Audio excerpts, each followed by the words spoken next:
छत्रपती संभाजी महाराज की, भारत रत्न विश्वरत्न डॉक्टर बाबासाहेब आंबेडकरांचा, पुण्यश्लोक अहिल्यादेवी होळकरांचा आवाज नाही येत आहे.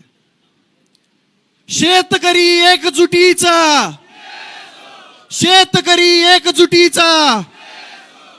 वा. सरकारने कर्जमाफी दिली, अर्ज GR काढायची घाई केली आणि त्याच्यामध्ये सगळ्यात जास्त जाचकाठी लावल्या. मला सर्वात सुरुवातीला हे मेन्शन करायचं की ही कर्जमाफी फसवी असणार आहे हे आधीच माहिती होतं. जेव्हा काही दिवसांपूर्वी शेतकऱ्यांच्या नावाने आंदोलन झालं आणि मुंबईला बोलून त्याच्यामध्ये काही झालं, त्यावेळेसच समजलं होतं की सरकार फक्त शेतकऱ्यांच्या तोंडाला पानं पुसायचं काम करणार आहे.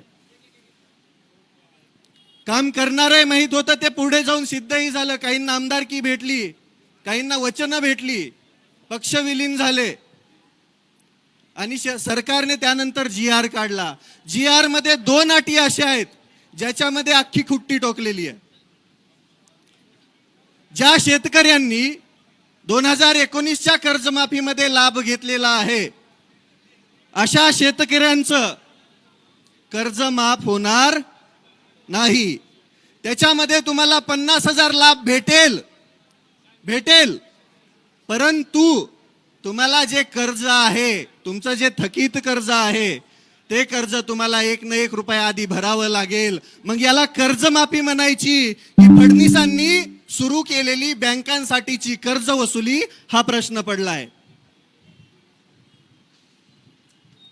दुसऱ्यामध्ये बी सेम तीच अट आहे, काहीच नाहीये. याच्यामध्ये महाराष्ट्रातील जवळजवळ 36 लाख शेतकऱ्यांचं नुकसान होणार आहे.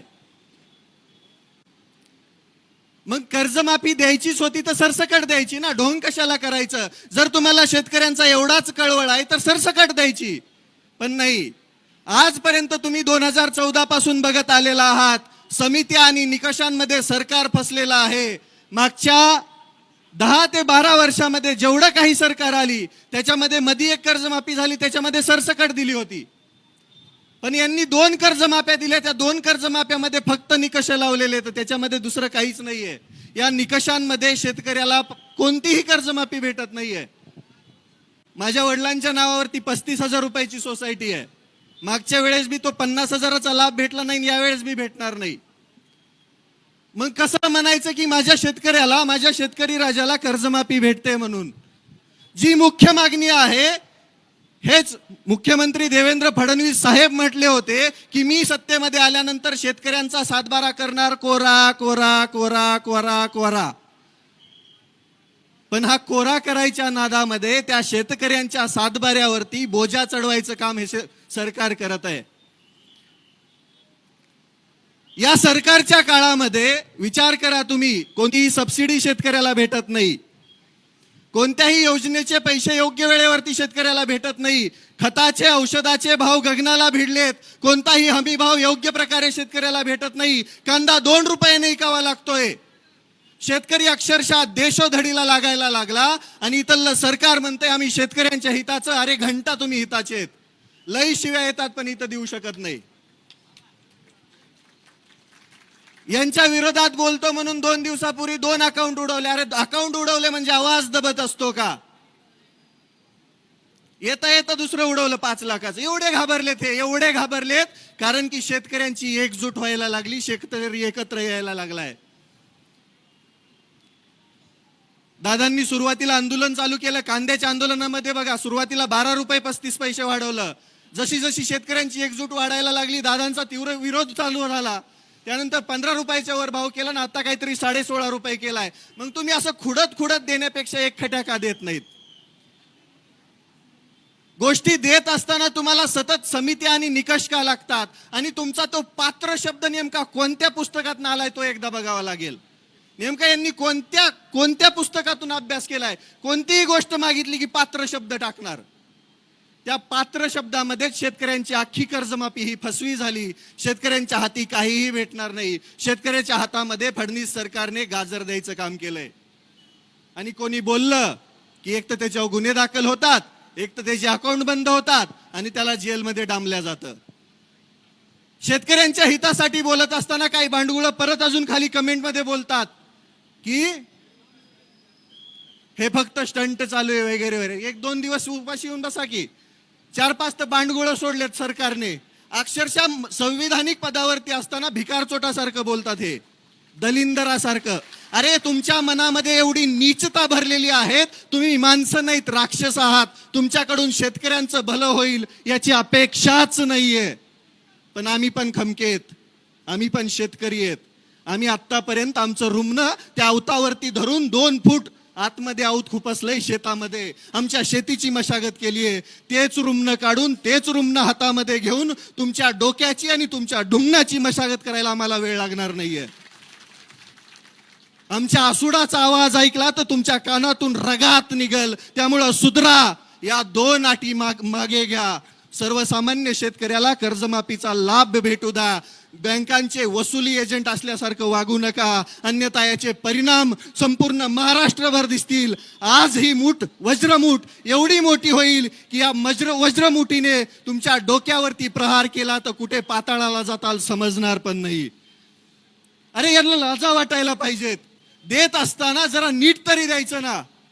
निकष लावून द्यायचंय तर द्यायचं ढोंग कशाला करायचं. मतांपुरता शेतकरी लय महान असतो यांच्या नजरेमध्ये.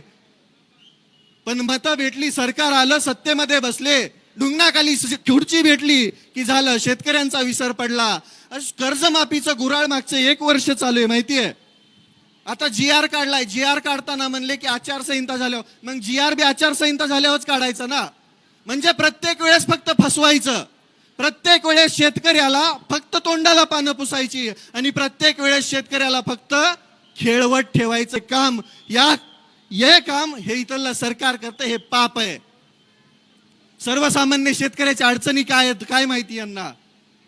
मंत्रालयाच्या AC मध्ये बसून यांना निर्णय घ्यायला काय लागतंय. कधी या आमच्या शेतामध्ये आऊत हाणून दाखवतो तुम्हाला काय त्रास असतो ते.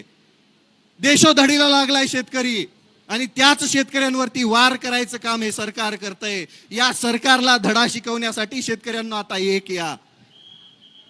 जात धर्म पंथ सगळं बाजूला ठेवा, ते पक्ष बाजूला ठेवा आणि आता एक या. आजपर्यंत शेतकऱ्यांची एकजूट झाली नाही, म्हणून सगळ्यात जास्त अन्याय कोणावरती झाला असेल तर तो शेतकऱ्यावरती झालेला आहे.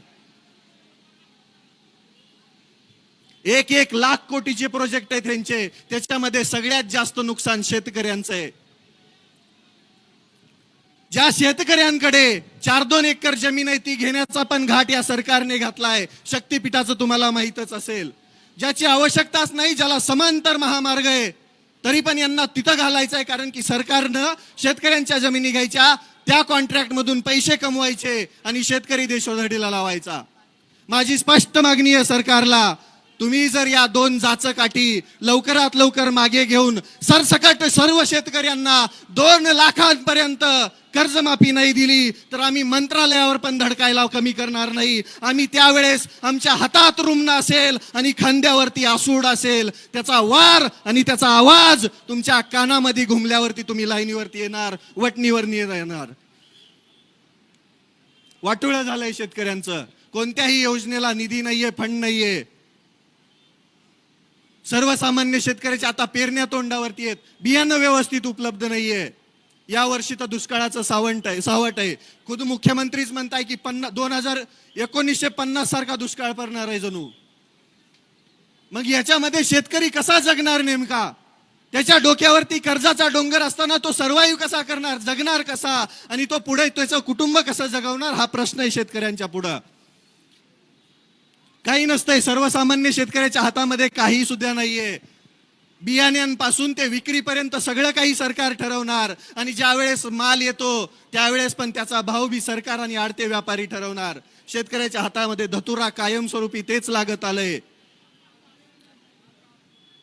सर्वसामान्य शेतकऱ्यांना लुटायचं काम इथलं सरकार करत असताना आपण शांत बसून चालणार नाही. माझी त्या सर्व महाराष्ट्रातील शेतकऱ्यांना विनंती आहे, आज आमदार रोहितदादा पवारांच्या पाठीमागे उभा राहावं लागेल. 3 दिवसापासून पोटात अन्नाचा कण नाहीये. हे आपल्यासाठीच चालू आहे. जर माफी झाली तर ते सगळे 36,000 शेतकरी त्या निकषांमध्ये बसणार आहेत. त्या 36 लाखांपैकी कमीत कमी 36,000 तरी इथं दिसायला पाहिजेत.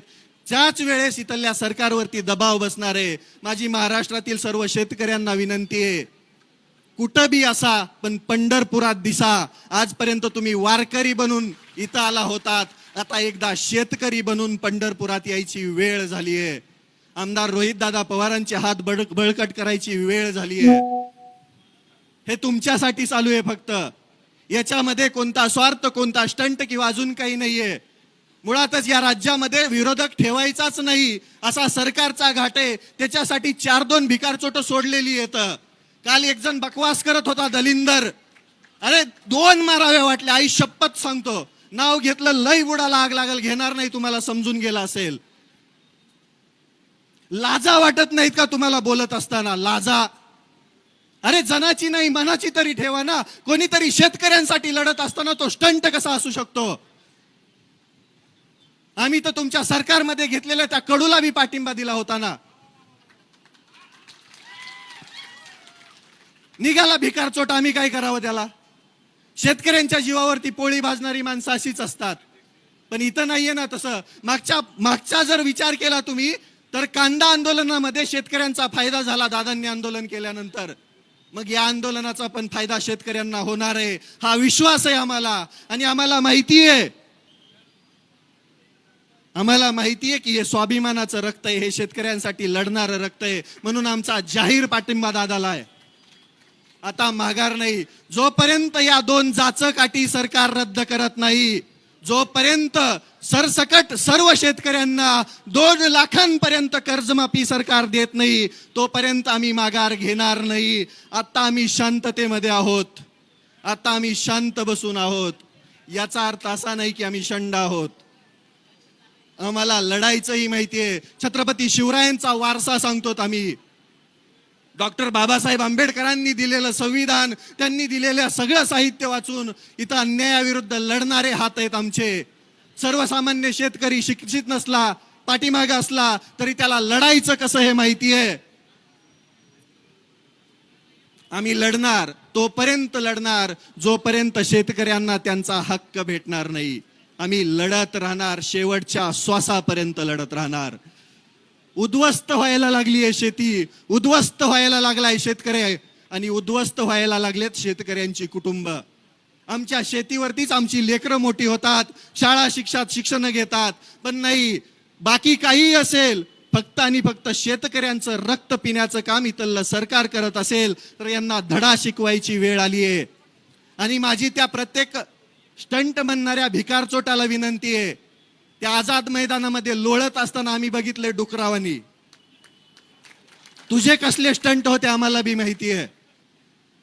आणि जर लईच हिंमत आहे तर माझा पट्ट्याचा आता चॅलेंज आहे, 15 दिवस तू शेतकऱ्यांसाठी उपाशी राहा, तेव्हाच तू आम्ही समजू की तू बी शेतकऱ्याची औलाद आहे. तू पण शेतकऱ्यांसाठी लढतोय, तू पण सरकारमध्ये राहून शेतकऱ्यांच्या हक्कासाठी भांडतोय. हाही हिंमत नाही. सत्तेच्या वळचणीला बसणारी ही बांडगुळ कधीच सर्वसामान्य शेतकऱ्यांचं हित बघू शकत नाही. आणि जो शेतकऱ्यांसाठी लढतोय त्यांना पाठीमागं ओढण्याचं काम इथली हीच बांडगुळ करतायत. अजून एक होतं, मंत्री झालंय पाठीमागून येऊन समजलं असेल, म्हणे शेतकऱ्यांच्या नावाने वोट बँक. अरे वोट बँक तर तुम्ही चोरली शेतकऱ्यांची, शेतकऱ्यांना खोटी आश्वासनं देऊन. आणि प्रत्येक वेळेस राजकारण नसतं, कधी कधी समाजकारण आणि शेतकरी पण असतो, तो बघा. आणि इथून पुढे शेतकऱ्यांवरती कोणी अपशब्द बोलत असेल, शेतकऱ्यांना मागं ओढत असेल तर त्या भिकारचोटाला धडा शिकवायचं काम शेतकरी करेल. इथून पुढे शेतकऱ्यांना कोणी बोलायचा प्रयत्न करेल, मागं ओढायचा प्रयत्न करेल, शेतकऱ्याला नीच दाखवायचा प्रयत्न करेल तर तिथल्या तिथं त्याला धडा शिकवला जाईल. त्याच्या डुंगणावरती चाबकाचे आसुडाचे वार उमटवले जातील. ही वस्तुस्थिती आहे. लढावं लागेल राजांनो. ज्या सरकारला आपण स्पष्ट बहुमतामध्ये निवडून दिलंय, आता कसं निवडून आले ते तुम्हाला बी माहिती आहे. पण ते निवडून दिल्यानंतर आपल्यासाठी काम करायचं सोडून हे स्वतःची घरं भरण्याचं काम करतायत. आणि ही घरं भरत असताना आपल्याला लढावं लागेल, कारण की या राज्यामध्ये विरोधी पक्षनेता आपण ठेवलेला नाहीये. आपली चूक आहे ती. कधी पण मतदान देताना निम्म देत जा. इथून पुढे म्हणजे आपले हक्क मिळत असताना निदान विरोधी पक्षनेता असेल आणि विरोधात विरोध नसतोच, हा मुळात हक्क मागण्यासाठी केलेला हा अट्टहास असतो. उपाशी राहायला कोणालाही आवडत नाही. 12 तास जर जेवण नाही केलं तर डोकं भनभन भनभन भनभन करतं, अंग थरथर कापतं, समजत नाही काही. त्या परिस्थितीमध्ये जर कोणी उपोषण करतंय तर त्याला पाठबळ देणं आपलं काम आहे. माझा स्पष्ट शब्दामध्ये या सरकारला इशारा आहे, तुम्ही लवकर वटणीवरती या, नाहीतर आम्ही या पंढरपुरातून तुमच्या मंत्रालयामध्ये यायला वेळ लावणार नाहीत. आणि त्यावेळेस 1-2 नाही, 1 शेतकरी लाख शेतकरी असेल, त्यावेळेस तुम्हाला खरं समजेल शेतकऱ्यांची ताकद. शेतकऱ्यांसाठी लढत असताना सगळ्यात जास्त त्रास हा सरकारच सर्वसामान्यांना देत आहे. तुम्ही तर बघितलं, आता मी तुम्हाला दिसत नसेल कुठं, पण तुमच्या हृदयावरती नाव कोरलेलं आहे. ओळखता ना सगळे? सकाळी सकाळी 5 लाखाचं उडवलं, काय फरक पडणार त्याने? काय फरक पडणार सांगा ना? ज्या लोकांच्या हृदयामध्ये क्रांतीची मशाल पेटवणारा तो क्रांतीवीर हा शेवटपर्यंत क्रांतीवीरच असतो. शेवटपर्यंत तो क्रांतीची मशाल त्या सर्वसामान्यांच्या हृदयामध्ये पेटूनच जातो. त्याच कर्जमाफी, फसव्या कर्जमाफीच्या विरोधामध्ये क्रांतीची मशाल आमदार रोहितदादा पवारांनी पेटवायचं काम केलंय. आमचा त्यांना जाहीर पाठिंबा आहे. तुम्ही सर्वजण कायमस्वरूपी, जोपर्यंत या जाचकाठी रद्द होत नाहीत तोपर्यंत आम्ही इथून हलणार नाही. आता आम्ही माघार घेणार नाही. आणि तुम्हाला वाटत असेल इग्नोर करताल, तर इथून पुढे महाराष्ट्रातील त्या चौकामध्ये त्या प्रत्येक शेतकऱ्याने जमायचंय आणि इथल्या सरकारला धडा शिकवण्यासाठी, इथल्या व्यवस्थेला धडा शिकवण्यासाठी प्रशासनाला निवेदन देऊन त्या प्रत्येक ठिकाणी आंदोलन करायचंय. तुम्ही पंढरपूरला येऊ शकत नाहीयेत ना, तर महाराष्ट्रातल्या कोणत्याही कोपऱ्यामध्ये तिथून आंदोलन करा आणि आमदार रोहितदादा पवारांना पाठिंबा द्या. त्याच्यामध्येच तुमची लढाई यशस्वी होईल आणि तुम्हाला तुमचा हक्क, तुम्ही मागितलेली कर्जमाफी भेटण्याचं काम होणार आहे. त्यामुळे एकत्र या, लढा. एकत्र आलात तरच आपल्याला आपला हक्क भेटणार आहे. वाटोळं केलंय या सरकारने, वाटोळं. कधी बघा जाऊन सर्वसामान्य शेतकऱ्याच्या शेतामध्ये जाऊन, बांधावरती जाऊन परिस्थिती. खताचे भाव गगनाला भिडलेत, गगनाला. बियाणं भेटणार नाही अजून 2-4 पाऊस झाले तर. आधी स्टॉक झाला काही जणांकडे, मग हळूहळू बाहेर काढणार. मगाशी मी एक पोस्ट वाचली, लय इंटरेस्टिंग होती, लय इंटरेस्टिंग. ते आपल्या अन्न आणि औषध भेसळ प्रशासनाचे आयुक्त म्हणून तुकाराम मुंडे साहेबांची आपल्या नियुक्ती केली आहे. मग देवेंद्र फडणवीस साहेबांच्या पेजवरती एक पोस्ट होती बीजेपी मुंबईच्या, की देवेंद्र फडणवीस साहेबांची कामगिरी इथून पुढे गुटखा विकणाऱ्यांवरती मोकोका कारवाई होणार. आणि याच्या 6 महिने आधीच नरहरी झिरवळ साहेब म्हणले होते की आम्ही बी मकोका कारवाई करणार, पण एकावर बी झाली नव्हती. कालपासून सगळ्यांवरती व्हायला लागली. म्हणजे एक माणूस सिस्टीम मधला काय करू शकतो, हे बदल घडू शकतो, हे तुम्ही बघता, पण त्याचं श्रेय लगेच दुसरे घेणार. बरोबर की नाही? तसाच अधिकारी जर आमच्या शेतकऱ्यांसाठीच्या असणाऱ्या कृषी विभागाला असला तर मामा पळूनच जातील लगेच. बरोबर की नाही? परवा दिवशी तर म्हणे एका शेतकऱ्याला, माझ्याकडे त्या शेतकऱ्याचा असो, अक्षरशः ऊस जळाला होता. ऊस किती असंवेदनशील असतात ही माणसं, तुम्ही बघा. ऊस जळाला, त्या शेतकऱ्याने उन्हात बसून आंदोलन केलं. त्याला पाणी सोडण्याचं आश्वासन भेटल्यानंतर आंदोलन मागे घेतलं. त्याची मागणी होती फक्त जळालेल्या ऊसाचा पंचनामा करा. अतिवृष्टीचे पैसे अजून आले नाहीत शेतकऱ्याच्या खात्यात. कोणत्याही विम्याचे पैसे मागच्या 2-4 वर्षात शेतकऱ्याच्या खात्यात आलेले नाहीयेत. पंचनामा करण्यासाठी कृषी मंत्री म्हटले की हे माझ्याकडे नाहीये, तुम्ही तुमचं बघा, तुम्ही मोठी माणसं आहेत. हे मनाने भिकारडे असणारी लोक आहेत. मनाने, पैशाने लय श्रीमंत आहेत हे, पण मनाने अक्षरशः भिकारडे. कारण की यांच्या मनामध्ये शेतकऱ्यांसाठीचा कसलाच प्रेम नाहीये, ना भाव आहे, ना शेतकऱ्यांचं भलं करण्याची ताकद आहे यांच्यामध्ये. पण आम्ही शेतकरी पण खमके येत. आम्ही शेतकरी पण असे तसे नाही आहेत, आजचे कच्चे बच्चे नाही आहेत. आमच्यामुळेच तुम्ही आहेत. तुम्हाला उद्ध्वस्त करायला आणि तुम्हाला उकडून फेकायला या शेतकऱ्यांच्या लेकरांना, शेतकऱ्यांना वेळ लागणार नाही. त्यामुळं सुधरा बांडगुळांनो आणि शेतकऱ्यांची सरसकट कर्जमाफी करा. शेतकऱ्यांना 2 लाखापर्यंतचा कर्जमाफीचा लाभ सरसकट द्या. तसल्या अटीतटी तुमच्याकडेच ठेवा. तुम्ही पैसे कमवताना, तुम्ही भ्रष्टाचार करताना अटीतटीच लावतात का, याचा पण विचार करा.